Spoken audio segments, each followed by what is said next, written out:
Hey everyone, my name is Amber Homily, and welcome to this presentation on inequality in sports and sports programs. Today, we're going to look at how gender, race, ethnicity, socioeconomic status, and cultural barriers still shape who gets to play and who thrives. Even with progress like Title IX, big gaps still remain.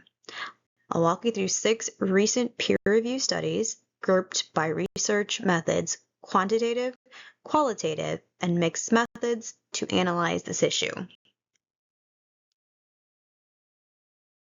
I want to start with the quantitative studies, like this article. These use large data sets and stats to show the big picture trends. First, this article looked at socioeconomic inequality in sports participation across Switzerland. They ran repeated cross-sectional surveys with nearly 7,800 adults between 2005 and 2019. Using inequality indexes based on education and income, they found clear advantages for higher socioeconomic groups. These gaps have actually widened over time and differ.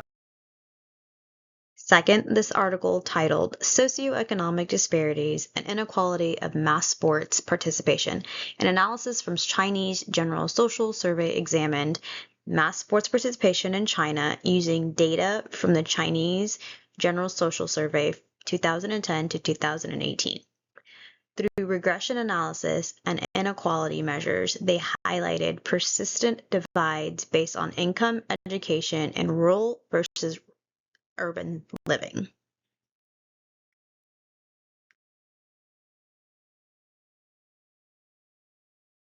Examining the third article, titled Inequalities in Girls' High School Sports Participation, How Social Class, Race, Ethnicity, and Gender Wrote Opportunities to Play and Persist in Athletics. It analyzed U.S. high school girls' sports participation.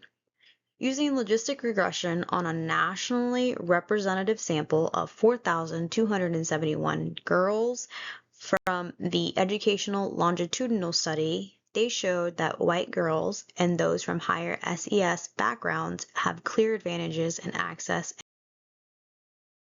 Moving on to the qualitative studies, which dive deep into people's actual experiences, this article titled Perceived Inequality in Women's Sports, a Qualitative Critical Discourse Analysis in the Iranian Context explored women's sports in Iran through critical discourse analysis and interviews with a purposive sample of Iranian women.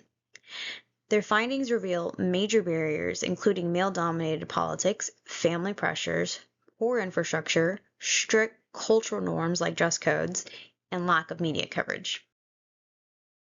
Another qualitative study examining the impact of a sport-based positive youth development program for adolescent girls of color examined the experiences of adolescent girls of color in a sports-based youth development program. Through in-depth interviews and thematic analysis, they highlighted how the program helped build identity, confidence, and resilience while navigating racial and gender barriers.